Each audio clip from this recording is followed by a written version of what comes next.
আমার আল্লাহ পাক রব্বুল আলামিনের প্যারা হাবিব জনাব মুহাম্মদুর রাসূলুল্লাহ সাল্লাল্লাহু আলাইহি ওয়াসাল্লামের প্রাণ প্রিয় সাহাবী হযরত কাব বিন মালিক রাদিয়াল্লাহু তাআলা আনহু হুজুর আমার তিনি নিজেই হাদিসা বর্ণনা করেছেন। এ রাসূলের সাহাবা আমি কাব বিন মালিক আমার তাবুকে যুদ্ধে না যাওয়ার ঘটনাটা এমন ছিল, তাবুকে যুদ্ধে অংশগ্রহণ না করার ঘটনাটা ঠিক এমন ছিল। আল্লাহর নবী কোন যুদ্ধের আগে কখনোই আগে থেকে প্রস্তুতি নেওয়ার কথা বলতেন না এ রাসূলের সাহাবারা, কিন্তু আল্লাহর নবী তাবুক যুদ্ধের প্রায় অনেক দিন আগে আল্লাহর নবী প্রত্যেকটা সাহাবায়ে কেরামদেরকে বলেছিলেন, এ বাবা সাহাবারা তোমরা তাবুকে যুদ্ধে যাওয়ার জন্য প্রস্তুতি গ্রহণ করো, কেননা মদিনা থেকে তাবুকটা ছিল অনেকটা দূর। এই দূরের রাস্তার ভিতরে অনেক জঙ্গল ছিল এবং কি সেই সময় মুসলমানদের অনেক অভাব অনাটন ছিল বলে আল্লাহর নবী জনাব মুহাম্মদুর রাসূলুল্লাহ সাল্লাল্লাহু আলাইহি ওয়াসাল্লাম আগে থেকে প্রস্তুতি নেওয়ার কথা বলেছিলেন। হে রাসূলের দিওয়ানারা, আল্লাহর নবী সাহাবী হযরত কাব বিন মালিক রাদিয়াল্লাহু তাআলা আনহু তিনি বর্ণনা করলেন প্রত্যেকটা সাহাবী তার নিজের ক্ষমতা অনুযায়ী যুদ্ধে যাওয়ার জন্য প্রস্তুতি নেওয়া আরম্ভ করে দিলেন। কিন্তু আমি কাব বিন মালিক আল্লাহ পাক সেই সময় আমাকে এতটা অর্থ দিয়েছিল, আমি কাব বিন মালিক একই টাইমে একই সময়ে আমি দুটো সওয়ারি একসঙ্গে রাখবার ক্ষমতা আল্লাহ আমাকে দিয়েছিল। হে রাসূলের দিওয়ানারা, সেই সময় মদিনাতে খাজুরগুলো পাকবার সময় ছিল, ফল পেকে গিয়েছিল। আমি কাব বিন মালিক রাদিয়াল্লাহু তাআলা আনহু প্রত্যেকটা দিন মনে চিন্তা করতাম, আমার তো অনেক টাকা পয়সা রয়েছে, আমার যখন ইচ্ছা হবে আমি তখনই গিয়ে যুদ্ধের জন্য আমি প্রস্তুতি নিয়ে নেব, যুদ্ধের সরঞ্জাম আমি কিনে নেব। এ রাসূলের দিওয়ানারা এমন করে ভাবতে ভাবতে দিন অতিবাহিত হয়ে যায়। হযরতে কাব বিন মালিক মনে মনে চিন্তা করছেন, আমার তো টাকার অভাব নাই, পয়সার অভাব নাই, মুসলমানরা অনেক আগে থেকে প্রস্তুতি নিচ্ছে, আমার যখন ইচ্ছা হবে তখন গিয়ে আমি যুদ্ধের জন্য প্রস্তুতি নিয়ে নেব। প্রত্যেকটা দিন আমি বাড়ি থেকে বার হতাম যুদ্ধের সরঞ্জাম খরিদ করবার জন্য, কিন্তু কোনো কারণবশত আমার কেনা হতো না, আমি বাড়িতে চলে আসতাম, কেনা হতো না নিজের গাফলাতির কারণে। খুব ভালো করে শুনে, নিজের গাফলাতির কারণে। আমাদের ভিতরে অনেক মানুষের এরকম গাফলাতি আছে না নাই? কিরকম গাফলাতি? অনেক মানুষের বয়স হয়ে গেছে 30, বলছে এখন তো সবে 30-35 বছর বয়স থেকে ঠিক নামাজ ধরবো, এরকম মন মানসিকতা আছে না নাই? 35 বছর বয়স হয়ে গেছে, বলছে মাথার উপরে দুটো ছেলে আছে, ছেলে দুটোকে বিয়ে দিয়ে দেবো, দেওয়ার পরে সংসার ওদের হাতে দিয়ে আমি একেবারে আল্লাহওয়ালা হয়ে মসজিদে বসে থাকবো। ছেলের বিয়ে হয়ে গেল, হওয়ার পরে ছেলের সন্তান হয়ে গেল, তখন চাচা মনে মনে ভাবছে ছেলের দুটো সন্তান সবে হলো, এদেরকে একটু মানুষ করে দিই, তারপরে আবার নামাজ কালাম ধরবো। এইরকম করতে করতে বেচারার নামাজ পড়া হয় না, কবরে চলে যায়। এরকম লোক সমাজে আছে না নাই? জোরে বলেন আছে না নাই? আছে। তাল বাহানা করতে করতে দিন পার হয়ে যায়। আল্লাহ রাসূলের সাহাবী হযরত কাব বিন মালিক বলছে, আমি প্রত্যেকদিন বাড়ি থেকে প্রস্তুতি নিয়ে বার হতাম, বাজারে যেতাম, কিন্তু মনে মনে ভাবতাম আমার কাছে তো অনেক পয়সা আছে, অনেক টাকা পয়সা আছে, কোনো অসুবিধা নেই, ঠিক সময় আমি কিনে নেব। আল্লাহ রাসূলের সাহাবী হযরত কাব বিন মালিক রাদিয়াল্লাহু তাআলা আনহু তিনি তিনার নিজের কথাটা হাদিসের ভিতরে বর্ণনা করলেন। এমন করে দিন অতিবাহিত হতে হতে হতে হতে একটা সময় আল্লাহ নবী সমস্ত সাহাবারা, আল্লাহ নবী সমস্ত সাহাবায়ে কেরামরা আল্লাহ রাসূলের সঙ্গে একত্রিত হয়ে মদিনা ছেড়ে দিয়ে তারা তাবুকে যুদ্ধে অংশগ্রহণ করবার জন্য বাহির হয়ে গেল। আমি কাব বিন মালিক তখন আমি খবর পেয়েছি মদিনা থেকে আল্লাহ আল্লাহ নবী সমস্ত সাহাবারা পার হয়ে গেছে। আমি কাব বিন মালিক তখনও পর্যন্ত যুদ্ধের কোনো রকম প্রস্তুতি আমি নিই না। রাসূলের দিওয়ানারা হযরত কাব বিন মালিক বললেন, আমি মনে মনে চিন্তা করলাম আমার কাছে তো তেজ রফতার সওয়ারি রয়েছে, ওরা তাবুকের ময়দানে পৌঁছাবার আগে আগে আমি রাসূলের সাহাবীদের পিছু নিয়ে নেব। এমন করে আমি কাব বিন মালিক আমার তাবুকের যুদ্ধে অংশগ্রহণ করা হলো না। আল্লাহ নবী জনাবে মুহাম্মদুর রাসূলুল্লাহ সাল্লাল্লাহু আলাইহি ওয়াসাল্লাম নবী আমার সমস্ত সাহাবায়ে কেরামদেরকে নিয়ে যখন তাবুকের ময়দানে পৌঁছে গেলেন, তাবুকের ময়দানে আল্লাহ নবীর এত পরিমাণ সাহাবা সংখ্যা ছিল যাদের গণনা করা সম্ভব ছিল না। হযরত কাব বিন মালিক মনে মনে চিন্তা করলো, এত হাজার হাজার সাহাবা তাবুকে যুদ্ধে অংশগ্রহণ করেছে, আমি কাব বিন মালিক যুদ্ধে যদি না যায়, মনে হয় আল্লাহ যদি আল্লাহ নবীকে না জানিয়ে দেয় তাহলে হাবিবা মাকে বুঝতে পারবে না যে কাব বিন মালিক যুদ্ধে অংশগ্রহণ করেছে কিনা। এত পরিমাণে সাহাবা। হযরত কাব বিন মালিক মনে করলো যে নবী আমি গেছি কি না গেছি এত সাহাবীর ভিতরে কি করে খুঁজে পাবে।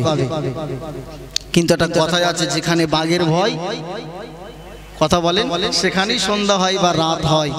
আল্লাহর নবীর হাজার হাজার সাহাবার ভিতর থেকে আল্লাহর নবী কাউকে খোঁজ না করে সেদিন বললেন, বাবা আমার সাহাবী কাব কোথায় আছে। কথা আমার বুঝলেন? তাফসীরে কিতাবের ভিতরে তিনি, আমি হাদিস শরীফ থেকে বলছি, আল্লামা ইবনে কাসির হাদিসটা ওনার লম্বা হাদিস এনেছেন। হযরত কাব নিজে বর্ণনা করছেন যে আল্লাহর নবী সেদিন সাহাবাদেরকে উদ্দেশ্য করে বললেন, হে আমার সাহাবারা, আমার কাব কোথায় বলো, কাব কোথায় আছে। আল্লাহ নবী জনাবে মুহাম্মদুর রাসূলুল্লাহ সাল্লাল্লাহু আলাইহি ওয়াসাল্লামের এই প্রশ্নের উত্তরে জবাব দেওয়ার জন্য বনু সালমা গোত্রের একজন মানুষ আল্লাহ নবীর সম্মুখে দাঁড়িয়ে বললেন, ইয়া রাসূলুল্লাহ, ইয়া হাবিবাল্লাহ, হুজুর আপনার সাহাবী কাব দুনিয়ার মোহে পড়ে, দুনিয়ার ভালোবাসায় পড়ে তাবুকের যুদ্ধে আসা থেকে বিরত থেকে গেছে। সঙ্গে সঙ্গে আল্লাহর নবীর একজন সাহাবী হযরত মুআয ইবনে জাবাল রাদিয়াল্লাহু তাআলা আনহু সঙ্গে সঙ্গে দাঁড়িয়ে গেলেন, ইয়া রাসূলুল্লাহ, ইয়া হাবিবাল্লাহ, হুজুর আপনি কাব বিন মালিক সম্পর্কে যেন কোনো খারাপ ধারণা করবেন না, কেননা ইতিপূর্বে আপনার সব সময় ছায়া সঙ্গী হিসাবে কাব বিন মালিক প্রত্যেকটা যুদ্ধে অংশগ্রহণ করেছিল। জোরে বলেন। হযরত কাব বিন মালিক বলছে, একমাত্র বদরের যুদ্ধ ছাড়া আর এই তাবুকের যুদ্ধ ছাড়া এমন কোন যুদ্ধ ছিল না সে যে যুদ্ধে আমি কাব অংশগ্রহণ করি না। একবার জোরে বলুন। হযরত মুআয ইবনে জাবাল দেখছেন যে ইয়া রাসূলুল্লাহ, হাবিবাল্লাহ, আপনার এই সাহাবী সব সময় আপনার সাথ দিয়েছেন, আজকে দুনিয়ার ভালোবাসা এই আসবে না, এটা হতে পারে না, নিশ্চিত কোনো কারণ হয়তো আছে, কিন্তু কারণ কিন্তু একটাই, হযরত কাব বিন মালিক সত্যি মানে অলসতা করতে করতে তেনার যুদ্ধের ময়দানে যাওয়া হয় নাই। কিন্তু আল্লাহর নবী তো জানে না, আল্লাহর নবী চুপ করে গেলেন, সুকুত ইখতিয়ার করলেন, কোনো কথা বললেন না। যুদ্ধের ময়দানে যুদ্ধ শেষ হয়ে গেল, আল্লাহর নবী তাবুকের যুদ্ধে জয়লাভ করলেন। জোরে বলুন সুবহানাল্লাহ। সে ঘটনা বলবো না, আমি জাস্ট এই মুনাফিকদের আলামতটা বোঝানোর জন্য কথাটা বলছি। আল্লাহর নবী এবার যুদ্ধের ময়দান থেকে তাবুক থেকে মদিনায় ফিরে আসবে। আমার আব্বা ভাইজানেরা, তাফসীরে কিতাবের ভিতরে লেখা রয়েছে, আমার আপনার নবী জনাবে মুহাম্মদুর রাসূলুল্লাহ সাল্লাল্লাহু আলাইহি ওয়াসাল্লাম তাবুকে যুদ্ধ থেকে জয়লাভ করে সমস্ত সাহাবায়ে কেরামদেরকে সঙ্গে নিয়ে নবী আমার মদিনার মসজিদে পৌঁছে গেলেন। আল্লাহ নবীর একটা অভ্যাস ছিল, আল্লাহর নবী যখন কোন যুদ্ধ থেকে বাড়িতে ফিরে আসতেন সর্বপ্রথম মসজিদে প্রবেশ করে নবী আমার 2 রাকাত নামাজ আদায় করতেন। জোরে বলবেন না সুবহানাল্লাহ। আল্লাহ নবী তাবুকে যুদ্ধ থেকে ফিরে এসে মদিনার মসজিদে 2 রাকাত নামাজ আদায় করলেন। হযরতে কাব বিন মালিকের কানে খবরটা পৌঁছে গেল যে আল্লাহ নবী সমস্ত সাহাবায়ে কেরামদেরকে নিয়ে ফিরে এসেছেন। হে নবীর উম্মত-উম্মতাইরা, হে রাসূলের দিওয়ানারা, হযরতে কাব বিন মালিক রাদিয়াল্লাহু তাআলা আনহুর কানে যখন পৌঁছে গেল নবী আমার তাবুকে যুদ্ধ থেকে মদিনায় ফিরে এসেছেন। আল্লাহ নবীর অনেক সাহাবা ছিল, আল্লাহ নবীর অনেক সাহাবা ছিল যারা কিনা বৃদ্ধ ছিল, যারা যুদ্ধে যাওয়া থেকে অক্ষম ছিল। ওই সমস্ত সাহাবারা একে একে একে একে আল্লাহ নবীর দরবারে এসে আল্লাহ নবীর সঙ্গে মোলাকাত করে তাদের যুদ্ধে না যাওয়ার কারণগুলো বর্ণনা করছিল। অনেক বৃদ্ধ সাহাবী ছিল, অনেক বৃদ্ধ সাহাবী যারা যুদ্ধে অংশগ্রহণ করতে পারেনি, তারা একে একে একে একে নবীর সঙ্গে সাক্ষাৎ করছেন। আর 80 জনের একটা মুনাফিকের দল। কতজন বললাম? 80 জন। এই মুনাফিক গুলো তাবুকে যুদ্ধে যাওয়ার সময় আল্লাহর নবীর কাছে মিথ্যা কথা বলে বাহানা দেখিয়ে বাহানা দেখিয়ে যুদ্ধে অংশগ্রহণ করেনি। কিন্তু যখন শুনেছে তাবুকে যুদ্ধে মুসলমানদের জয়লাভ হয়েছে, অনেক গনিমতের মাল এসেছে, গনিমতের মাল নেবার জন্য আল্লাহর নবীর কাছে গিয়ে মুনাফিকরা এবারে সালাম মুসাফা করে, ইয়া রাসূলুল্লাহ, হাবিব আল্লাহ, আমার প্রচন্ড শরীর অসুস্থ ছিল, বিভিন্ন রকম মিথ্যা কথা বলে আল্লাহর নবীকে তারা বলতে লাগলো, যাতে করে নবী তাদের উপরে বিশ্বাস করে গনিমতের মাল তাদের মাঝে বন্টন করে। আমার আল্লাহ পাক রব্বুল আলামিন এদের ব্যাপারে হুঁশিয়ারি আগে থেকে করে দিয়েছেন কোরআনের ভিতরে। আমার আল্লাহ পাক রব্বুল আলামিন বললেন, ইয়াতাজিরুনা ইলাইকুম ইযা রাজাতুম ইলাইহিম। ওগো আমার প্যারা নবী, ওগো আমার প্যারা হাবিব জনাবে মুহাম্মদুর রাসূলুল্লাহ সাল্লাল্লাহু আলাইহি ওয়াসাল্লাম, হে আমার নবী, আপনি যখন তাবুকে যুদ্ধ থেকে মদিনাতে ফিরে আসবেন তখন মুনাফিকিন দলেরা আপনার কাছে এসে তারা ওযর পেশ করবে। লা তা'তাজিরু লান উমিনা লাকুম ক্বাদ নাব্বানাল্লাহু মিন আখবারিকুম। আমার প্যারা হাবিব, আপনি তাদেরকে জানিয়ে দেন তোমরা ওযর পেশ করো না, ক্বাদ নাব্বানাল্লাহু মিন আখবারিকুম, কারণ আল্লাহ পাক তোমাদের সমস্ত মানুষের খবরগুলো আমি আল্লাহ আমাকে জানিয়ে দিয়েছে। হাবিব, তাদের কথায় যেন আপনি নরম হয়ে যাবেন। সব কটা চিটিংবাজ, পাক্কা মিথ্যাবাদী, একদম নরম হবেন না। আল্লাহর নবী যখন ফিরে আসলেন, আসার পরে হযরতে কাব বিন মালিক বলছেন, আমার মনটা বড় খারাপ, আমি কি করে নবীর সম্মুখে গিয়ে মিথ্যা কথা বলবো। তাও মনে মনে একবার চিন্তা করেছিলাম। বাবাজিরা শোনেন মন দিয়ে। হযরতে কাব বিন মালিক বলছে, আমি মনে মনে চিন্তা করেছিলাম নবী যখন ফিরে আসবে আমি একটা মিথ্যা কথা বলেই দেব। অন্যান্য লোক যারা মিথ্যা কথা বলে পার পেয়ে যাচ্ছে, আল্লাহর নবী তাদের মুখের কথা বিশ্বাস করছিলেন মুনাফিকদের, আর তাদের অন্তরের ব্যাপারটা আল্লাহর উপরে ছেড়ে দিচ্ছিলেন। যে আল্লাহ এরা যা বলছে আমি শুনছি, কিন্তু অন্তরের খবর তো তুমি জানো, তুমি ভালো জানো। হযরত কাব বিন মালিক চিন্তা করলো আমিও একটু মিথ্যা বলবো, কিন্তু নবী যখন ফিরে এসেছে আমি চিন্তা করলাম আমার যা হয় হবে, আমি নবীর সঙ্গে মিথ্যা কথাটা অন্তত বলবো না। একবার জোরে বলে, একটু আওয়াজ দিয়ে বললেন না সুবহানাল্লাহ। আল্লাহ পাক এই সূরা নাজিল মানে আয়াতগুলো বলতে বলতে আল্লাহ পাক একটা শেষে বলেছেন, ইয়া আইয়ুহাল্লাযীনা আমানু ইত্তাকুল্লাহ, হে ঈমানদার বান্দা বান্দীগণ তোমরা আল্লাহকে ভয় করো, ওয়াকুনু মা'আস সাদিকিন, সত্যবাদীদের সাথী হও। জোরে বলুন সুবহানাল্লাহ। সত্য কথা বলা যে কত ভালো জিনিস, এই ঘটনা থেকে আপনারা শিক্ষা পাবেন। আর মুনাফিকের বাচ্চারা যে মিথ্যা কথা বলে তার প্রমাণ আপনারা পাবেন। একটু মন খুলে একটু দুরূদ শরীফ উচ্চ আওয়াজে পড়েন, আল্লাহুম্মা সাল্লি। পানি তো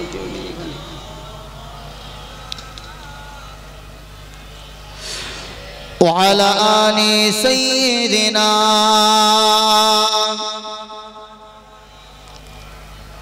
تكبير দেন না নারে তাকবীর মাশাআল্লাহ একটু জোরে হবে না বাবাজিরা নারে তাকবীর দরুদ শরীফ একটু জোরে পড়েন আল্লাহুম্মা সাল্লি আলা মাওলানা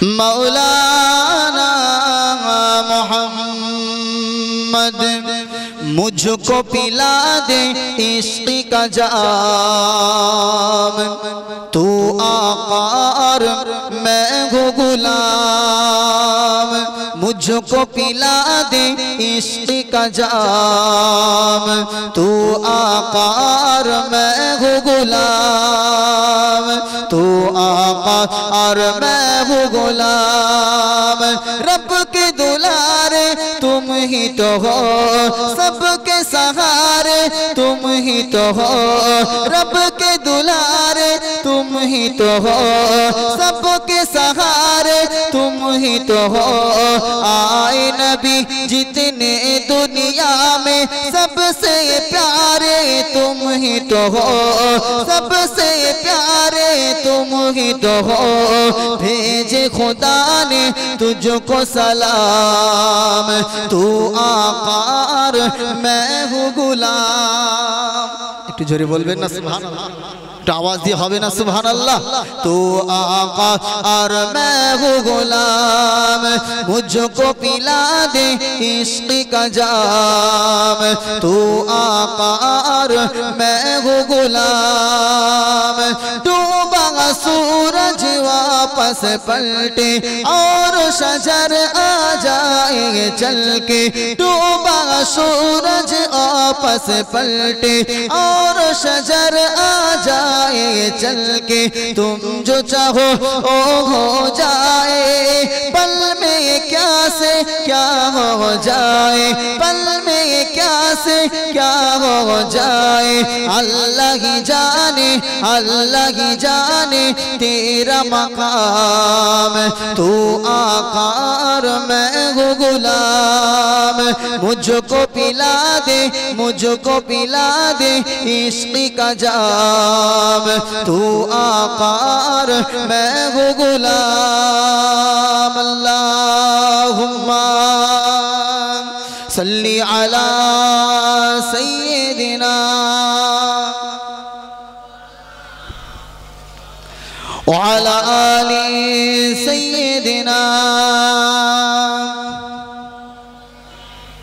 सल्लल्लाहु अलैहि वसल्लम प्यारे हाजिरान मजलिस अल्लाह रसूल साहबी हजरत काब बिन मालिक রাদিয়াল্লাহু তাআলা আনহু তিনি বললেন একে একে সবাই রাসূলের সঙ্গে দেখা সাক্ষাৎ করে চলে যায় আমি কাব বিন মালিক আমার পর্ব আসলে এবার আমার পর্ব আসলো আমি নবীর সঙ্গে যখনই দেখা করলাম নবীজি আমাকে দেখে ক্রোধের হাসি হাসলেন ক্রোধের হাসি রাগের হাসি একটা মানুষ খুশি হয়ে হাসে আর একটা মানুষ রাগান্বিত হয়ে হাসে রাগের হাসি আছে না নাই জোরে বলেন যেটা দেখে বোঝা যায় যে লোকটা আমার প্রতি সন্তুষ্ট হয়ে হাসেনি রাগের থেকে হেসেছে অনেক সময় মানুষ খুশিতে কান্না করে না আবার দুঃখেরও কান্না হয় তো দুঃখের সময়ও কিছু মানুষের কান্না যেমন আসে তেমন এই যে হাসিটার ক্ষেত্রেও খুশি মনে হাসি আর রাগান্বিত হয়ে হাসি দুটো হাসির মধ্যে পার্থক্য আছে না নাই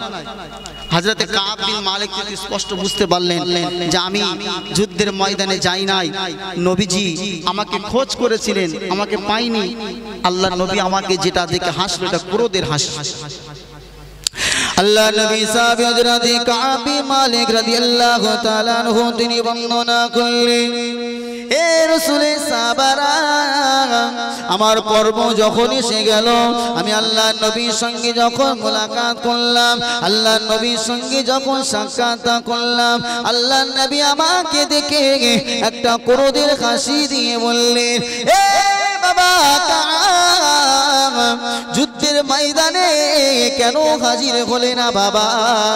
যুদ্ধের ময়দানে কেন যাওনি বাবা? ওই সময়তে হযরতে কাব বিন মালিক রাদিয়াল্লাহু তাআলা আনহু বললেন, ইয়া রাসূলুল্লাহ গে, ইয়া হাবিবাল্লাহ হুজুর, এই সময় যদি আপনি ছাড়া আমার সম্মুখে পৃথিবীর অন্য কোনো মানুষ থাকতো, আমি তাকে বানিয়ে বানিয়ে বানিয়ে বানিয়ে এমন কিছু কথা তাকে শুনিয়ে দিতাম, আমি কাব আমার কথা বিশ্বাস করতে সে বাধ্য হয়ে যেত। ইয়া রাসূলুল্লাহ, হাবিবাল্লাহ হুজুর, যেহেতু আপনি আমার সম্মুখে আছেন, তাই আমি একটা কথা মিথ্যা কথা বলবো না, সব সত্য বলবো। আল্লাহ রাসূলের সাহাবী হযরতে কাব বিন মালিক রাদিয়াল্লাহু তাআলা আনহু নবীকে ডেকে বললেন, ইয়া রাসূলুল্লাহ গে, ইয়া হাবিবাল্লাহ হুজুর, আমি তাবুকে যুদ্ধে কেন অংশগ্রহণ করি নাই? ইয়া রাসূলুল্লাহ, প্রত্যেকটা দিন আমি বাজারে যেতাম, প্রত্যেকটা দিন আমি বাজারে যেতাম যুদ্ধের সরঞ্জাম খরিদ করবার জন্য, কিন্তু প্রত্যেকটা দিন আমি বাড়িতে ফিরে আসতাম এই মর্মে যে আমার তো অনেক টাকা পয়সা আছে, আমার তো অনেক ধন দৌলত আছে, আমার যখন ইচ্ছা তখনই যুদ্ধের সরঞ্জাম আমি প্রস্তুত করে ফেলবো। ইয়া রাসূলুল্লাহ কে, ইয়া হাবিবাল্লাহ, এই কারণে একদিন দুই দিন যেতে যেতে আমি অবহেলা করতে করতে, আমি পাল বাহানা করতে করতে তাবুকের যুদ্ধে আমার অংশগ্রহণ করা হয় না। রাসূলের দিওয়ানারা, আল্লাহর নবী এই কথাটা শুনে হযরতে কাব বিন মালিকের হাতটা ছেড়ে দিয়ে বললেন, হে বাবা কাব, তোমার বিষয়ে আমি নবী কোনো ফয়সালা নিতে পারবো না যতক্ষণ না পর্যন্ত আল্লাহর পক্ষ থেকে তোমাদের ব্যাপারে কোনো কথা জানিয়ে দেওয়া না হয়। আমি নবী তোমার ব্যাপারে কোনো কথা বলতে পারবো না। এই রাসূলের দিওয়ানারা, হযরতে কাব বিন মালিক মনটা মলিন করে নিয়ে, মনটা খারাপ করে নিয়ে মদিনার মসজিদ থেকে যখন পার হয়ে গেলেন, পার হওয়ার সাথে সাথে বানু সালমা গোত্রের কিছু মানুষ একত্রিত হয়ে বললেন, হে রাসূলের সাহাবী কাব, তোমার পূর্বে নবীর অনেকগুলো সাহাবারা তারা আল্লাহর নবীর কাছে ওযর পেশ করে নবীজির দোয়া নিয়ে তারা বাড়িতে চলে গিয়েছে। বাবা কাব, তুমি কেন কোনো মিথ্যা ওযর পেশ করে আল্লাহর নবীর কাছ থেকে দোয়াটা নিলে না বাবা? কেন তুমি সত্য কথাটা বলে দিলে? যাও যাও, এখনো সময় রয়েছে, আল্লাহর নবীর কাছে গিয়ে কোনো একটা মিথ্যা বাহানা দেখিয়ে আল্লাহর নবীকে তুমি খুশি করে দাও। কিতাবের ভিতরে লেখা আছে, হযরতে কাব বিন মালিক মনে মনে চিন্তা করলেন, আমার মনে তখন আবার নতুন করে ইচ্ছা হলো, আমি নবীর দরবারে গিয়ে আমি কোন মিথ্যা ওযর পেশ করব। এই মন ভাবনা নিয়ে, এমন মনটা নিয়ে আমি মদিনার মসজিদে প্রবেশ করতে যাব। প্রবেশ করবার আগে আমি কাব বিন মালিক অন্যান্য সাহাবাদেরকে জিজ্ঞাসা করলাম, হে রাসূলের সাহাবারা, আমি কাব বিন মালিক আল্লাহর নবীর সম্মুখে যেমন করে সত্য কথা বলেছি, নবীর কোন সাহাবাদের ভিতরে আর কেউ কি এমন সত্য কথা বলেছে? আল্লাহর নবী সাহাবারা জানালেন, এ বাবা কাব, তুমি যেমন করে সত্য কথা নবীর সম্মুখে বলেছো, আল্লাহ রাসূলের আরো দুইজন সাহাবা যাদের নাম হলো হযরতে হিলাল বিন উমাইয়া, হযরতে মুরারা বিন রাবি, এই দুইজন সাহাবা আল্লাহর নবীর সম্মুখে সত্য কথা বলেছে। হযরতে কাব বিন মালিক চিন্তা করলেন, মনে মনে বললেন, হে রাসূলের সাহাবারা, যখন আমি শুনলাম আল্লাহর নবী আরো দুইজন সাহাবীর সঙ্গে এমন ঘটনা ঘটেছে তখন আমি মিথ্যা কথা বলা থেকে নিজেকে বাঁচিয়ে নিয়ে আমি আল্লাহ পাক রব্বুল আলামিনের আদেশের আল্লাহ পাক রব্বুল আলামিনের হুকুমের জন্য অপেক্ষা করতে থাকলাম। এ রাসূলের সাহাবা আমি কাব বিন মালিক রাদিয়াল্লাহু তাআলা আনহু আমি যখন শুনলাম হযরত মুরারা বিন রাবি হযরত হিলাল বিন উমাইয়া এই দুইজন সাহাবা আল্লাহর নবীর সম্মুখে সত্য কথা বলেছে আমি হযরত কাব দৌড়ে দৌড়ে তাদের বাড়িতে চলে গেলাম। বাড়িতে যাওয়ার পরে আমি কাব দেখতে পেলাম আল্লাহর নবী তাদের উপরে অসন্তুষ্ট হয়েছে বলে তারা ঘরের ভিতরে দরওয়াজাটা দিয়ে শুধু রোনাজারি আর রোনাজারি করে, এত কান্না কাঁদে, কারো সাথে আর কথা বলে না। হে আমার ভাইরা, কেননা নবী তাদের উপরে অসন্তুষ্ট হয়ে গেছে। আল্লাহ নবী সাহাবারা নবীকে এতটা মোহাব্বত করতেন, দিল থেকে প্যার করতেন। আল্লাহ নবী যদি সাহাবাদের পরে অসন্তুষ্ট হয়ে যেতেন, রাসূলের সাহাবাদের কলিজাটা ফেটে যেত।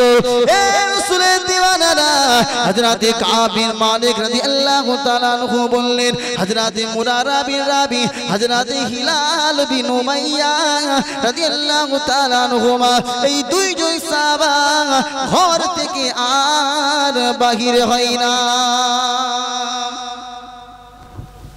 শুধু কান্না আর কান্না, শুধু রোনাজারি চলছে।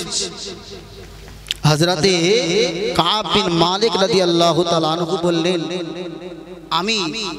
আমি একটু শক্ত বক্ত ছিলাম, আমার সবর ক্ষমতা ধৈর্য ক্ষমতা বেশি ছিল, তাই আমি বাড়িতে বসে থাকতাম না। আল্লাহর নবী যখন নামাজ পড়তেন আমি নবীর সম্মুখে গিয়ে নবীর চেহারার দিকে তাকিয়ে থাকতাম। আমি যখনই নবীর দিকে তাকাতাম নবী আমার দিকে চেহারাটা ঘুরিয়ে নিতেন। আমি কাব বিন মালিক নামাজে দাঁড়িয়ে আর চোখে নবীকে দেখতাম। আমি কাব দেখতাম যে আমি কাব যখন নামাজে দাঁড়াই নবী তখন আমার চেহারার দিকে তাকিয়ে তাকিয়ে দেখে। একবার জোরে বলবেন না সুবহানাল্লাহ। তারাও তো নবীর সাহাবা, কিন্তু কোনো কারণবশত তারা যুদ্ধের ময়দানে যেতে পারে না। আল্লাহর নবী অসন্তুষ্ট হয়েছেন। হযরতে কাব বিন মালিক বলছেন কোন রকম চলছিল, হঠাৎ করে আল্লাহর নবী প্রত্যেকটা সাহাবাদেরকে একটা এলান করে দিলেন, হে আমার সাহাবারা, তোমরা প্রত্যেকটা সাহাবা এই মুরারা বিন রাবি, হিলাল বিন উমাইয়া, কাব বিন মালিক এই তিনজন সাহাবীর সঙ্গে সালাম কালাম পর্যন্ত করবে না। কি বললেন? কথা তো দূরের কথা, সালাম যদি করে সালামের জবাব দেবে না, তোমরাও সালাম আদান প্রদান বন্ধ করে দাও, তাদেরকে বয়কট করো, এক ঘরে করে দাও। শুধুমাত্র বাহানা করে না যাওয়ার কারণে, কথা বুঝছেন? হযরতে কাব বিন মালিক রাদিয়াল্লাহু তাআলা আনহু বলছেন, যখন নবীজির এই ঘোষণাটা হয়ে গেল, বাজারে যেতাম, বাজারে যাওয়ার পরে কোন সাহাবীর দিকে যখনই তাকাই সঙ্গে সঙ্গে সেই সাহাবী আমার দিকে চোখটা নিচু করে নিত, কেন নবীজি নিষেধ করেছে। সালাম দিলে সালামের জবাব দিত না। এমনি তো দুঃখ পেলাম, আবার যখন সালাম কালাম বন্ধ হয়ে গেল আমি কাব বিন মালিক ভেঙে পড়লাম। এই সময়টা ছিল কথাবার্তা না বলা, এর সময়টা ছিল, পিরিয়ডটা ছিল 50 দিন। কতদিন? 1 মাস 20 দিন। 1 মাস 20 দিন যাবত কোন সাহাবা এই তিনজন সাহাবার সঙ্গে কথাবার্তা সালামের আদান প্রদান হয়নি। এর মাঝে কিছু ঘটনা ঘটেছে। আল্লাহ রাসূলের সাহাবী হযরতে কাব বিন মালিক রাদিয়াল্লাহু তাআলা আনহু বললেন, আমি মাঝে মাঝে নবীর সম্মুখে যেতাম, আমি মাঝে মাঝে নবীর চেহারার দিকে তাকিয়ে থাকতাম, কিন্তু আমি যখনই নবীর চেহারার দিকে তাকাতাম নবী আমার চেহারাটা দেখে নিজের চেহারাটা ঘুরিয়ে নিতেন। এ রাসূলের দিওয়ানারা হযরতে কাব বিন মালিক বললেন, আমি 1 তারিখে বাজারে গেলাম, বাজারে যাওয়ার পরে হঠাৎ করে দেখতে পেলাম একজন সিরিয়ার ব্যবসায়ী তিনি কিছু মালপত্র নিয়ে মদিনার বাজারে তিনি বিক্রি করছেন। বাজারে মাল বিক্রি করতে করতে তিনি হঠাৎ করে আল্লাহ নবীর সাহাবাদেরকে উদ্দেশ্য করে জিজ্ঞাসা করেছিলেন, হে রাসূলের সাহাবারা, তোমাদের ভিতরে কাব বিন মালিককে আমাকে একটু কি দেখাবে? সিরিয়ার ওই ব্যবসায়ীর কথাটা শোনা মাত্র আল্লাহ নবী সমস্ত সাহাবারা হযরতে কাব বিন মালিক রাদিয়াল্লাহু তাআলা আনহুর দিকে আঙ্গুলের ইশারা করে দেখিয়ে দিলেন। সিরিয়ার ব্যবসায়ী খোঁজ করছে কার কথা শুনে? খোঁজ করছে কার? কাব বিন মালিককে। হে সাহাবারা, হে রাসূলের সাহাবারা, বলতে পারো এই বাজারের ভিতরে কাব বিন মালিককে?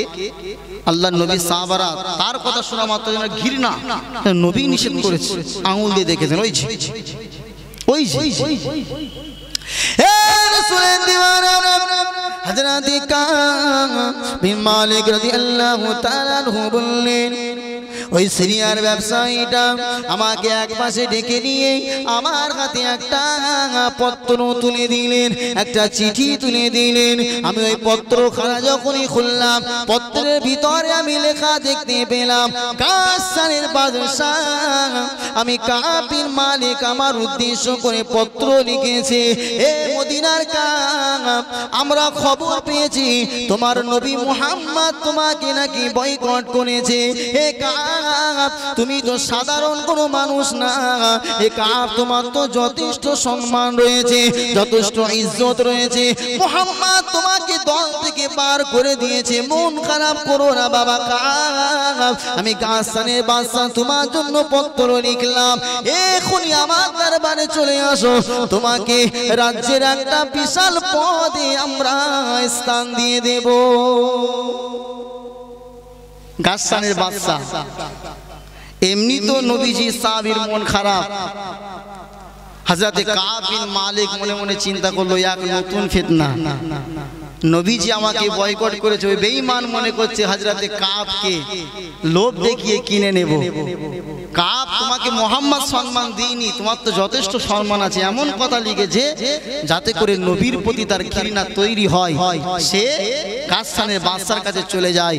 কিন্তু নবীর সাহাবাদের ঈমানটা আমার আপনার মতো কচুর পাতা ঈমান ছিল না, যে লোভ দেখালো আর রাতারাত্রি দল চেঞ্জ করে অন্য দলে চলে গেলাম, এমন ঈমান সাহাবাদের ছিল না। একবার জোরে বলেন না সুবহানাল্লাহ। হযরতে কাব বিন মালিক বলছে, পত্রটা পড়ার সাথে সাথে সঙ্গে সঙ্গে আমি পত্রটা নিয়ে আগুনের চুল্লির ভেতরে ফেলে দিলাম, জ্বালিয়ে দিলাম। একবার জোরে বলেন সুবহানাল্লাহ।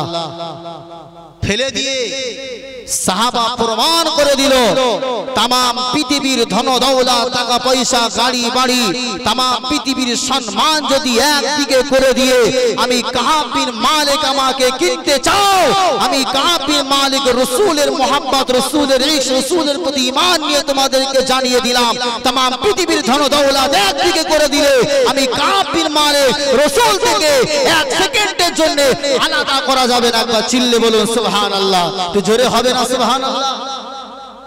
তো সোজা নয়। ইমানদারকে পয়সার লোভ দেখিয়ে, দুনিয়ার লোভ দেখিয়ে কেনা যায় না। ইমানদার বিক্রি হয়ে যায় আল্লাহর জন্য। একবার জোরে বলে। আল্লাহ তো জানিয়ে দিয়েছে, ইন্নাল্লাহ হাশতারা মিনাল মুমিনিনা আনফুসাহুম ওয়া আমওয়ালাহুম বিআন্না লাহুমুল জান্নাহ। আল্লাহ মুমিনদের জান এবং মালটা জান্নাতের বিনিময়ে খরিদ করে নিয়েছে। জোরে বলুন না সুবহানাল্লাহ। আরে মুমিন কোনদিন দুনিয়ার লালসায় পড়ে না, দুনিয়ার লালসায় মুমিন পড়ে না, দুনিয়ার মহব্বতে মুমিন পড়ে না। মুমিন প্রত্যাশা করে আল্লাহর দয়ার জান্নাতুল ফিরদাউসে। জোরে বলে, তো চিল্লে বলেন না সুবহানাল্লাহ। আরে গাসসানের বাদশা মুহাম্মদ সাল্লাল্লাহু আলাইহি ওয়াসাল্লাম থেকে আমাকে আলাদা করতে চাইছিস, তোর এই পত্র আগুনে চুল্লিতে ফেললাম, দরকার নাই। চিল্লে বলে সুবহানাল্লাহ। আমি আপনি হলে কি করতাম বলেন? আপনার সঙ্গে যার খাতির আছে, খুব বন্ধুত্ব, ঝগড়া হয়েছে, যখন যার সঙ্গে ভীষণ ভাব থাকে, এটা দুনিয়াবি আমাদের একটা আচরণ, যার সঙ্গে মিল মহব্বত থাকে তার সঙ্গে যদি কোনো রকম দ্বন্দ্ব বেঁধে যায়, তার সব খারাপিয়াতগুলো মানুষের মাঝে আমরা বলে বলে বেড়াই। ঠিক না বেঠিক? জোরে বলেন। আপনার সঙ্গে ভীষণ বন্ধুত্ব ছিল, কোনো কারণে ঝামেলা হলো, এখন আমার কাজ হবে আপনাকে কি করে মানুষের কাছে খারাপ করা যায়। আবার সেই মুহূর্তে যদি ভালো ভালো অফার আসে, তাহলে তো কোনো কথাই নেই। তো মুহাম্মদ সাল্লাল্লাহু আলাইহি সাল্লাম তাকে বহিষ্কার করেছে, সালাম কালাম বন্ধ করে দিয়েছে। এমন কি 40 দিন পার হওয়ার পরে আল্লাহর নবী অন্য সাহাবীদেরকে ডেকে বললেন, বাবা সাহাবীরা, কাব বিন মালিকের কাছে চলে যাও, মুরারা বিন রাবির কাছে চলে যাও, হিলাল বিন উমাইয়ার কাছে চলে যাও, গিয়ে বলো তারা যেন তাদের স্ত্রীকে বাপের বাড়িতে পাঠিয়ে দেয়। কি বললেন? স্ত্রীকে যেন আলাদা করে দেয়, স্ত্রীর সঙ্গে যেন একসঙ্গে না থাকে। কতদিনের মাথায়? 40 দিনের মাথায়। হযরত কাব বিন মালিক এমন একটা পরিস্থিতি, এমন একটা পরিস্থিতির সম্মুখীন হয়ে ওই পত্রটা আগুনে চুল্লিতে ফেললেন। কিতাবে ভিতরে লেখা আছে আল্লাহর নবী সাহাবী হযরত কাব বিন মালিক রাদিয়াল্লাহু তাআলা আনহু বললেন, এক তারিখে আল্লাহর নবী সাহাবী হযরত কাতাদা রাদিয়াল্লাহু তাআলা আনহু তিনি আমার সম্পর্কে চাচাতো ভাই ছিলেন। এ রাসূলের দিওয়ানারা হযরত কাব বিন মালিক বললেন, আমি চুরি করে হযরত কাতাদা রাদিয়াল্লাহু তাআলা আনহু বাড়ির প্রাচীরটা টপকে গিয়ে তার বাড়িতে চলে গেলাম। বাড়িতে যাওয়ার পরে আমি আমার চাচাতো ভাই হযরত কাতাদা রাদিয়াল্লাহু তাআলা আনহুকে সালাম দিলাম, আসসালামু আলাইকুম। এ নবীর উম্মাতানিরা, চাচাতো ভাই ঘরের ভিতরে গিয়ে সালাম দিয়েছে। না না না, নবী এখানে উপস্থিত নাই, কিন্তু নবীর আদেশ মাথাতে আছে। চাচাতো ভাই হওয়ার পরে হযরত কাতাদা রাদিয়াল্লাহু তাআলা আনহু হযরত কাব বিন মালিকের সালামের জবাবটা দিলেন না। চিল্লে বলে, আরে যদিও এটা খারাপ, কিন্তু নবীর আদেশটা সে মেনেছে। কেন? নবীজি বলেছে সালাম কালাম করবে না। এখন নবী তো সেখানে নাই, ঘরের ভিতরে প্রাচীর ডিঙিয়ে ঘরের ভিতরে গিয়েছে। বলো ভাই তুমি বলো, আমি কি আল্লাহ এবং তার রসুলকে কি ভালোবাসি না? তখন কোনো কথার জবাব না দিয়ে বলো আল্লাহ ভালো জানে, আমি উত্তর দিতে পারবো না, কেন তোমার সঙ্গে আমার কথা বলা চলবে না। যতই তুমি চাচাতো ভাই হও, এখানে সবার ঊর্ধ্বে আমার নবী। একবার জোরে বলে চিল্লে হবে না? আল্লাহ রাসূলের সাহাবী হযরত কাব বিন মালিক রাদিয়াল্লাহু তাআলা আনহু মনটা খারাপ করে নিয়ে, মনটা মলিন করে নিয়ে তিনি হযরত কাতাদা রাদিয়াল্লাহু তাআলা আনহুর বাড়ি থেকে চলে আসলেন। 40 দিন অতিবাহিত হয়ে যাওয়ার পরে আল্লাহর নবীর পক্ষ থেকে যখন বিবিদেরকে আলাদা করে দেওয়ার কথা বলা হলো, হযরত মুরারা বিন রাবি রাদিয়াল্লাহু তাআলা আনহু হযরত মুরারা বিন রাবি, হযরত হিলাল বিন উমাইয়া রাদিয়াল্লাহু আনহুমা, এই দুইজন সাহাবীর ভিতর থেকে হযরত মুরারা বিন রাবি অত্যন্ত বৃদ্ধ মানুষ ছিলেন। তার স্ত্রী আল্লাহর নবীর কাছে গিয়ে বললেন, ইয়া রাসূলুল্লাহ, ইয়া হাবিবাল্লাহ হুজুর, আমি যদি আমার এই স্বামীকে ছেড়ে চলে যাই তাহলে কি খিদমত করার আর কেউ থাকবে না? আল্লাহর নবী বলেছিলেন, হে আমার সাহাবীর স্ত্রী, হে আমার সাহাবিয়া, তুমি তোমার স্বামীকে খিদমত অবশ্যই করবে, কিন্তু আমি নবী জানিয়ে দিলাম তার সঙ্গে শারীরিক কোনো সম্পর্ক তুমি করতে পারবে না। খিদমত নেবে, বাট কোন রকম শারীরিক সম্পর্ক চলবে না। হযরত কাব বিন মালিক বলছেন, নবীর আদেশ পাওয়া মাত্র আমি আমার স্ত্রীকে বললাম বাপের বাড়ি চলে যাও, বাপের বাড়ি চলে যাও। কিন্তু হযরত কাব বিন মালিক বলছেন, আমার স্ত্রী আমাকে বলল, তোমার একজন ভাই দেখো না, সে রাসূলের কাছ থেকে খিদমত করবার জন্য আদেশ অনুমতি নিয়েছে, তুমিও যাও। হযরত কাব বিন মালিক বলল, দেখো আমি তখন যুবক জওয়ান ছিলাম, আমার খিদমতের কাজে প্রয়োজন ছিল না। আমি মনে মনে ভাবলাম যে নবীর কাছে গেলে নবী কি মনে করবে, তুমি বাপের বাড়ি চলে যাও। নবী বলেছে চলে যাও। আল্লাহ রাসূলের সাহাবী হযরত কাব বিন মালিক রাদিয়াল্লাহু তাআলা আনহু বর্ণনা করলেন, এমন করে যখন 40 দিন পার হয়ে গেল, মদিনার কোন সাহাবা আমাদের সঙ্গে কথা বলে না, আর বুকটা আমাদের ফেটে যায়। নবী সালাম কালাম নিষেধ করেছে, বিবিদেরকে ছেড়ে ত্যাগ করার কথা বলেছে। হে রাসূলের দিওয়ানারা, যেন দুনিয়াটা এত প্রশস্ত হওয়ার পরেও আমাদের কাছে সংকীর্ণ হয়ে আসছিল। আল্লাহ পাক কোরআনের ভিতরে জানিয়ে দিলেন, ওয়ালা সালাসাতিল্লাযিনা খুলিফু হাত্তা ইযা দাকাত আলাইহিমুল আরদু বিমা রাহুবাত ওয়া দাকাত عليهم أنفسهم وظنوا أن لا ملجأ من الله إلا إليه ثم تاب عليهم ليتوبوا إن الله هو التواب الرحيم আমার আল্লাহ পাক রব্বুল আলামিন জানিয়ে দিলেন এই तमाम পৃথিবীটা এতটা প্রশস্ত হওয়ার পরেও তাদের কাছে যেন সংকীর্ণ হয়ে আসছিল কেন স্ত্রী কাছে নাই নবী সালাম কালাম নিষেধ করে দিয়েছেন সাহাবারা কথাবার্তা বলে না যেন পৃথিবীটা আমাদের কাছে বড় সংকীর্ণ হয়ে গেল এমন করে যখন 50 দিন হয়ে যায় আমি হযরতে কাব বিন মালিক রাদিয়াল্লাহু তাআলা আনহু আমি ফজরের নামাজ আদায় করে সিজদারত অবস্থায় রয়েছি এমন সময় মদিনার সালা পাহাড় থেকে আল্লাহ রাসূলের একজন সাহাবীর গলার আওয়াজ আমি শুনতে পেলাম হে রাসূলের সাহাবী কাব হে রাসূলের সাহাবী কাব তোমাদের জন্য আল্লাহর পক্ষ থেকে হাবিবের উপরে কোরআনের আয়াত নাজিল হয়ে আল্লাহ পাক তোমাদের তওবাটা কবুল করে নিয়েছে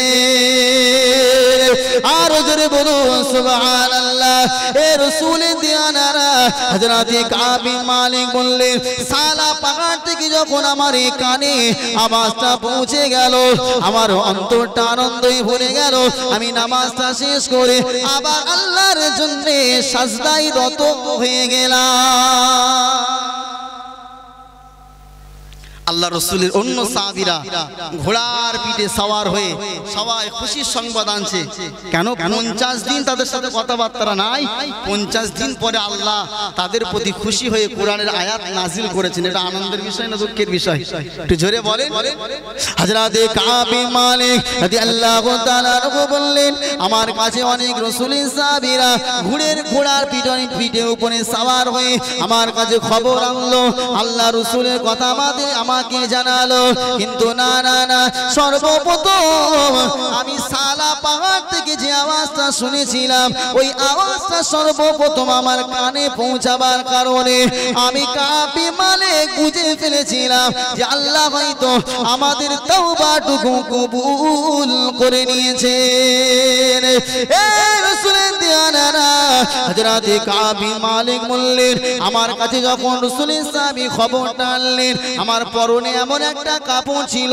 সেই দিনে ওই কাপড়টা ছাড়া দ্বিতীয় আর কোনো কাপড় ছিল না আমি রাসূলের সাহাবী খুশিতে বাগেবা হয়ে আমি আনন্দে আত্মহারা হয়ে আমার ওই পরনের কাপড়খানা খুলে দিয়ে আল্লাহর রাসূলের ওই সাহাবী যিনি আমার কাছে সুসংবাদ এনেছিলেন আমার ওই কাপড়টা তাকে পরিয়ে দিলাম আমার কাছে আজ অবশিষ্ট কোনো কাপড় ছিল না আমি অন্য সাহাবীর কাছ থেকে ধার করে কাপড়টা পরে নিলাম এখন দেখা করার পালা হচ্ছে নবীর সঙ্গে জোরে হবে হযরতে কাব বিন মালিক রাদিয়াল্লাহু তাআলা আনহু বললেন আমি কাপড়টা গায়ে জড়িয়ে নিয়ে দৌড়ে মদিনা মসজিদুন নববী যেখানে আমার নবী সাহাবাদেরকে নিয়ে বসেছিলেন হযরতে কাব বিন মালিক বললেন আমি দৌড়ে মদিনার মসজিদুন নববীতে হাজির হয়ে গেলাম আমাকে দেখা মাত্র সমস্ত রাসূলের সাহাবারা মারহাবা জানালো হযরতে তালহা রাদিয়াল্লাহু তাআলা আনহু আল্লাহ নবীর সম্মুখ থেকে উঠে গিয়ে দৌড়ে গিয়ে হযরতে কাব বিন মালিককে জড়িয়ে ধরে বললেন হে রাসূলের সাহাবী কাব তুমি বড় সৌভাগ্যবান ধন্যবাদ কেন আল্লাহ পাক তোমার জন্য কোরআনের আয়াত নাযিল করে দিয়েছে হযরতে কাব বিন মালিক বলছেন আমি খুশিতে বাগেবাগ হয়ে নবীর সম্মুখে গিয়ে বসে গেলাম ইয়া রাসূলুল্লাহ হাবিবাল্লাহ হুজুর আল্লাহ পাক নিজে আমাদের প্রতি কোরআনের আয়াত নাযিল করেছেন না এই যে হুকুমটা করেছেন এটা আপনার পক্ষ থেকে আল্লাহ পাকের রাসূল বললেন হে আমার কাব আল্লাহ নিজে তোমাদের তাওবাটাকে কবুল করেছেন কোরআনের ভিতরে আল্লাহ পাক জানিয়ে দিয়েছেন জোরে বলবেন না সুবহান হযরত কাব বিন মালিক রাদিয়াল্লাহু তাআলা আনহু বললেন, ইয়া রাসূলুল্লাহ, ইয়া হাবিবাল্লাহ, হুজুর, আল্লাহ যখন আমার তওবাটাকে কবুল করে নিয়েছেন, তার বিনিময়ে আমার একটা কাজ করলে মনে হয় আল্লাহ পাক আমার প্রতি যে ইহসান করেছেন, এই ইহসানের হকটা আমি মিটাতে পারবো। ইয়া রাসূলুল্লাহ, ইয়া হাবিবাল্লাহ, হুজুর, আমার যত সয় সম্পত্তি আছে, টাকা পয়সা আছে, আমি আল্লাহ রাস্তায় ব্যয় করে দিতে চাই। এই রাসূলের দিওয়ানারা, আমার আপনার নবী জনাবে মুহাম্মদুর রাসূলুল্লাহ সাল্লাল্লাহু আলাইহি ওয়াসাল্লাম হযরত কাব বিন মালিককে ডেকে বলেছিলেন, বাবা, হে বাবা কাব, এমনটা করবে না বাবা, এমনটা করবে না, কিছুটা তোমার পরিবারের জন্য রেখে দিয়ে বাকি অংশটুকু আল্লাহর রাস্তায় তুমি বিলীন করে দাও। হযরতে কাব বিন মালিক রাদিয়াল্লাহু তাআলা আনহুর তাওবাটা আল্লাহর দরবারে কবুল হয়ে গেল। একবার জোরে বলবেন না সুবহানাল্লাহ। কিন্তু যারা মুনাফিক ছিল, এই কথা আমার শুনেন, যারা মুনাফিক ছিল, এই 80 জন আল্লাহর নবীর এই 3 জন সাহাবী মাপ পেয়ে গেলেন কিসের জন্য বলেন তো দেখি? একটা কথা বলেন, কিসের জন্য? হ্যাঁ, কিসের জন্য? আর একটা কিসের কারণে? সত্য কথা বলবার জন্য। বাহ, মাশাআল্লাহ, একটু জোরে বলেন না সুবহানাল্লাহ। কিসের জন্য? সত্য বলবার জন্য। যদিও তারা 50 দিন কষ্ট ভোগ করেছে, 50 দিনে পরে আল্লাহর পক্ষ থেকে তাদের জন্য সুসংবাদ আল্লাহর পক্ষ থেকে নাজিল হয়েছে। জোরে বলুন সুবহানাল্লাহ। তাই দুনিয়ার জমিনে যারা মুমিন হয়, কুনু মা'আস সাদিকিন, আল্লাহ বলছে সত্যবাদীদের সঙ্গী হয়ে যাও। সত্য কথা বললে বাধা বিঘ্ন, বিপদ আপদ, বালা মুসিবত দুনিয়ার জমিনে আসবেই আসবে, কিন্তু মনে রাখবে, সত্য কথা বলে যদি আপনি সাহাবীদের মতো ঈমানটা বানাতে পারেন, খোদার কসম করে বলছি, দয়ার রাসূলের সঙ্গে জান্নাতে থাকবার সৌভাগ্য আল্লাহ করে দেবেন। জোরে বলুন সুবহানাল্লাহ। আর যদি মনে করেন না দুনিয়া আমার কাছে সব, দুনিয়ায় মারবো, কাটবো, খাবো, লড়বো, সব কিছু দুনিয়াতে লুটে নেবো, মিথ্যা কথা বলবো, যেখানে যেরকম সেখানে সেরকম চালিয়ে দেবো, খোদার কসম করে বলছি না, মিথ্যা কথা বলবেন না, জবান একটা রাখবেন, সত্য কথা বলবার চেষ্টা করবেন, আল্লাহর কাছে দোয়া করবেন, আল্লাহ এমন সমস্যার সম্মুখীন আপনি আমাকে করবেন না যাতে আমাকে মিথ্যা বলতে হয়। অনেক সময় এমন সিচুয়েশন চলে আসে, মিথ্যা কথা বলতে হয়, আল্লাহর কাছে এটাও দোয়া চাইবেন যে আল্লাহ এমন পরিস্থিতির সম্মুখে আপনি আমাকে করবেন না যেন আমাকে মিথ্যা বলতে হয়। সত্য কথা বলে যদি আপনি যেতে পারেন, সত্যবাদীর সঙ্গে কে আছে জোরে বলেন? আল্লাহ আছে। কে আছে? আল্লাহ আছে। আজ যদি আপনার মুখে একরকম কথা হয় আর অন্তরে একরকম কথা হয়, নিফাক থাকে মুনাফিকদের মতো। মুনাফিকদের মুখ ছিল মিষ্টি, কিন্তু আল্লাহ নবী যে কথা বলেছেন যে মুনাফিকরা কথাই কথায় মিথ্যা বলে। আমাদের ভিতরে অনেক মানুষ আমরা মিথ্যা বলি না, তাহলে আমরা কি সব মুনাফিক হয়ে গেলাম? এখন দেখেন, এই যে মুনাফিক, তাদের যে মুনাফিকিটা ছিল, এটা হচ্ছে অন্তর থেকে বড় মুনাফিকি। কিন্তু আমরা যে মিথ্যা কথাগুলো বলি তার জন্য গুনাহ হয়, কিন্তু তাদের মতো বড় মুনাফিক আমরা হয়ে যাব না, কিন্তু নিফাক তৈরি হবে। কিন্তু একদিন, দুদিন, 5 দিন বলতে বলতে, মিথ্যা কথা বলতে বলতে আপনার অন্তর যখন পুরো নিফাকে ভরে যাবে, আল্লাহ জানে আপনার মুনাফিক হয়ে যদি মৃত্যু হয়ে যায়। তাই মিথ্যা কথা বলা থেকে বর্জন থাকতে হবে। আল্লাহ পাক আমাকে আপনাকে সকলকে তৌফিক আতা করেন। সকলে বলে আল্লাহুম্মা আমিন। একটু জোরে বলবেন আল্লাহুম্মা আমিন। আর আল্লাহ পাক রব্বুল আলামিন বলেছিলেন, হাবিব সানুআযিবুহুম মাররাতাইন, যারা মুনাফিক আমি আল্লাহ পাক তাদের বলছি, তাদেরকে আমি আল্লাহ 2 মারতাবা আযাব দেব। আপনি দেখবেন 2 মারতাবা আযাব মানে এক তো কবরের আযাব তারা পাবেই, দুনিয়া জমিনেও তারা আমার পক্ষ থেকে আযাব পাবে, গজব পাবে। সেটা কিভাবে পেয়েছিল আমি বলবো ইনশাআল্লাহ, আমার সময় সংক্ষেপ। তবে মুত্তাকিন হলে নবীর সঙ্গে জান্নাতে থাকবেন, মুনাফিক হলে এহ জগৎ পরজগৎ উভয় জগৎ আল্লাহ শাস্তি দেবে। আল্লাহ পাক আমাদের সকলকে হযরত আবু বকরের মতো ঈমান তৈরি করেন। সকলে বলে আল্লাহুম্মা আমিন। তো দরুদ শরীফ আল্লাহুম্মা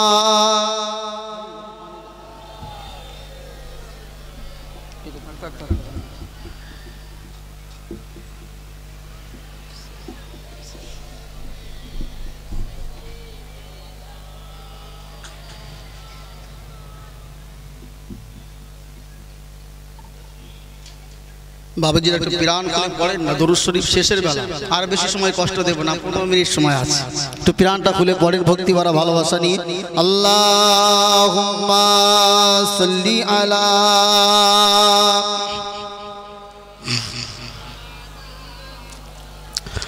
ওয়া আলা আলি সাইয়্যিদিনা।